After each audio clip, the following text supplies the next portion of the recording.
Hi everyone, we're back for another transfer update, and I wanted to just start by saying I won't be doing these every day throughout the transfer window because I don't want to veer into speculation. I only really want to jump on when there's actual news to get into, but there have been a couple of things happening over the last couple of days that I think are worth discussing, and so that's why I'm here for a quick video to discuss those issues. Now, of course, it's really quiet in terms of incomings at the moment.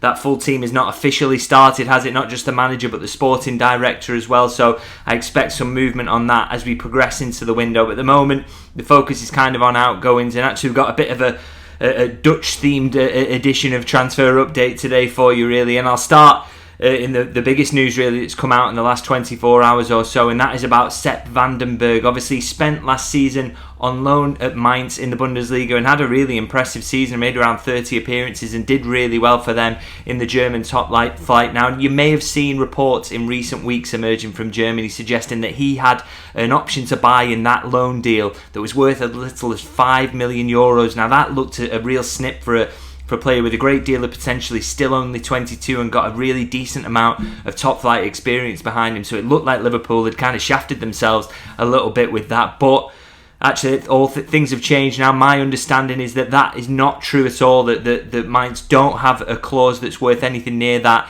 in the contract that took him over there on loan. And the fact is, actually, there is no buy option at all, and that means that Liverpool are allowed to set their own price for Sepp van den Berg. Now, it's my understanding that he will be available this summer for around £20 million if Liverpool decide to sell him. That is the price they're setting. Obviously, whether they actually get that top line figure in the end remains to be seen if they do sell him, but that is the price that they're setting there, that clubs have got to aim for when they come to the negotiating table for Van den Berg. Now, of course, that sort of says a lot about how things have maybe changed at Liverpool. That's a really hefty price, but we know that Michael Edwards always, when he was previously at the club, was really, really good at selling players, always got a decent price for him. You think about Dominic Solanke when he left, Danny Ings, Brad Smith was sold to Bournemouth. He always sort of drove a hard bargain in terms of selling players, and now that he's back in that role at FSG and you've got Richard Hughes there at the sporting director, I really expect that they're going to continue to drive a hard bargain as they did in the past, and that Liverpool are really going to be good sellers again in the market, because that is how you raise money to buy players. It's how you try and break even if you can and make sure that the club is running smoothly. So I think that gives you an idea with Van den Berg. That's what they're going to do. They're going to drive a hard bargain. They're going to make it hard for clubs who are interested. Now, there is a lot of interest there already. We know that Southampton and Brentford are two clubs who've made inquiries there. Obviously, two English clubs who are interested, and Wolfsburg as well in German football are also interested because he was so successful at Mainz. So real potential for a little bit of a bidding war to break out over Van den Berg there. And as I say, there's going to be a lot of interest in him, and Liverpool have set the price, but that doesn't seem to be putting off suitors in this early part of the window. One interesting thing about this is that Liverpool haven't definitely decided to sell just yet. They are adamant, and the sources I speak to are saying that they want to take a look at him in pre-season first and see where he's up to in his development. Obviously, we know there's going to be a vacancy there at centre-half, isn't there, this summer, with Joel Matip departing on a free transfer, so they do want to make tweaks in that position. Could it be Van den Berg who's ready to step up? And if not in pre-season, if he doesn't show he's quite ready, maybe that's what encourages him to go and look for a centre-half elsewhere. That's definitely a market that they're looking at in terms of incoming. So I think that you could tie those two together in terms of what happens with Van den Berg. But I do think, regardless, it's interesting that $20 million price is on his head, and that Liverpool are going to be able to name that price. They won't have to sell him to Mainz for a cut price fee. So interesting one that I think to kick off the window in terms of the outgoings. Now, I'm going to move on now in terms of not just in defence, in midfield. There's been rumours around other players who could be departing, and one I want to talk about is Ryan Gravenberch, again, another Dutch player. Now, I said on the last transfer update that it was my understanding that the player, despite the links with Turkey, which keeps it seeming to pop up in the last few weeks, it was my understanding that the player is absolutely happy to stay put at Liverpool, and that he wants to keep building on what was a fairly successful debut season, some up and downs, but also showed, I think, a lot of promise for a young player. And now Gravenberch has come out himself and said that he absolutely wants to stay at Liverpool. I've got the quote here. It says, "I hope to play here at Liverpool for years to come. It's a top club.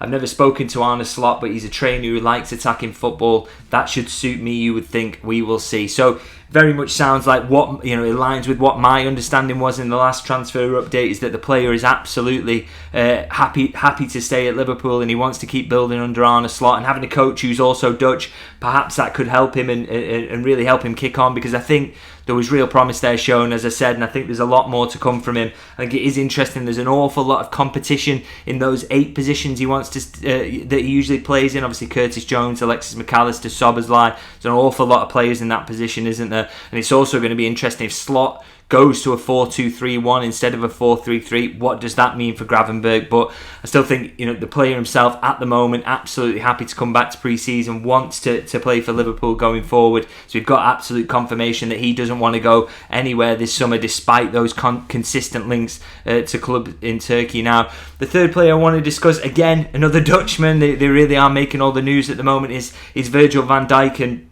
again, in the last transfer update, I said that sources close to the player are adamant that he's happy at Liverpool, and regardless of what's going on with his contract situation, he absolutely wants to stay here for next season at the very least, and I would actually like to extend his stay beyond that if it's possible. And he has spoken about that and confirmed that. He's been speaking to the Dutch press after linking up with the Netherlands national team, and spoke about his situation, where he's up to, and he said he was asked about Arne Slot, obviously again his compatriot, and said, "I didn't know Arne Slot at all. This was at the first conversation they've spoken to each other.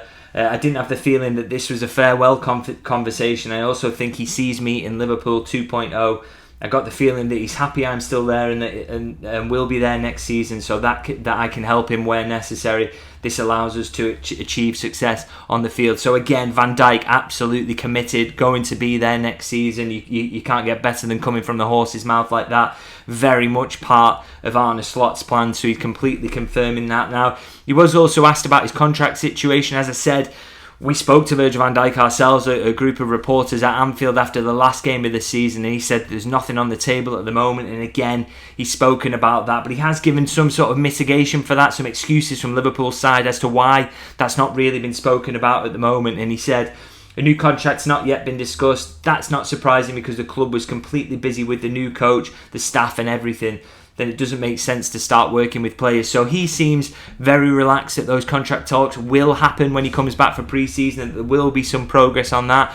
But as I say, obviously nothing moving on that at the moment. But if the player's relaxed, then I imagine the club are relaxed too, and there's going to be some sort of work towards getting an agreement on that front in the next few weeks, the next couple of months or so. But no real urgency, and the player's relaxed, and absolutely he's going to be there to help usher in the Arne Slot era at Anfield. So I think that's a little bit of a weight off supporters' mind. Now, I did want to finish up by talking about a little bit of speculation that's been going around in terms of incomings. As again, I don't want to focus on these elements, because if these are things I can't back up myself, I don't want to get into areas where I'm talking about something I don't know anything about. But I thought it was interesting. There's been a couple of links that so far this summer already to defensive midfielders. You look at Alan Varela at Porto, and Ederson at Atalanta. Reports in foreign press saying that these are players that Liverpool are looking at. I do think it's interesting. We know, and I can vouch for this personally, that the defensive midfielder market is something Liverpool have been looking at for such a long time, isn't it? Even though they haven't,